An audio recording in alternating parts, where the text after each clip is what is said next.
নমস্কার বন্ধুগণ, কর্কট রাশিতে শুক্রের উত্থান কিছু রাশির জাতকদের জন্য সৌভাগ্য বয়ে আনবে।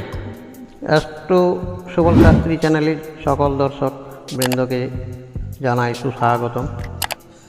জয় জগন্নাথ বলিয়ে আপনাদের সামনে আজ একটা মহত্বপূর্ণ সুসংবাদ দিতে চলেছি।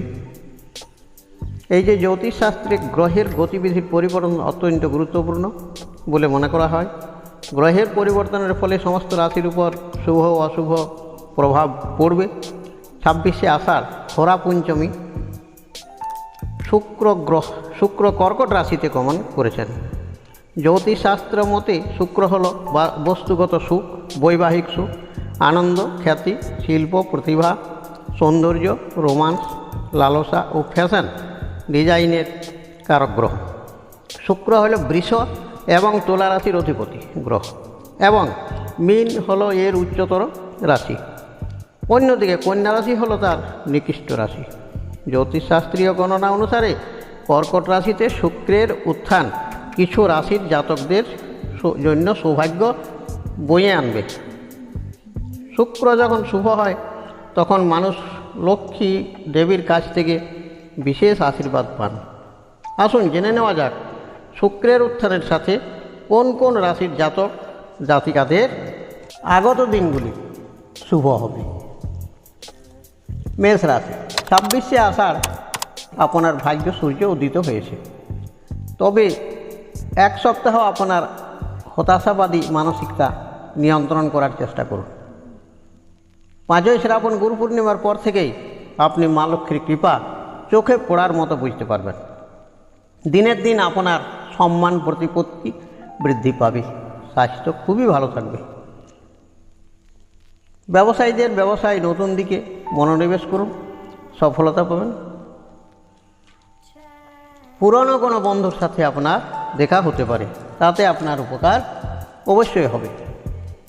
2 নম্বর মিথুন রাশি, গুরু পূর্ণিমার পর থেকে মিথুন রাশির জাতক জাতিকাদের কর্মক্ষেত্র বেশ ভালো পরিবেশ থাকবে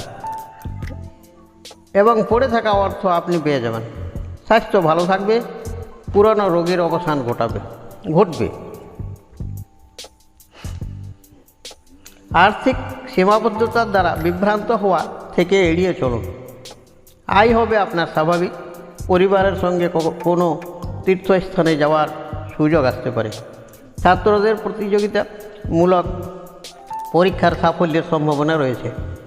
3 নম্বর সিংহ রাশি, এবার আপনি আপনার বকেয়া টাকা ফেরত পেতে পারেন।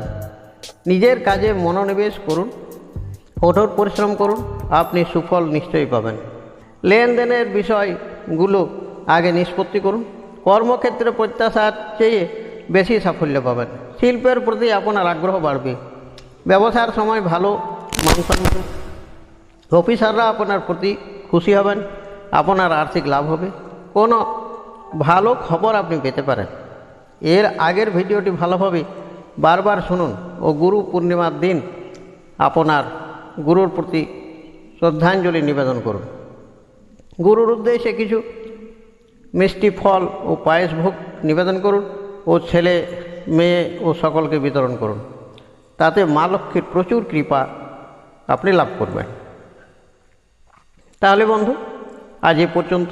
নমস্কার।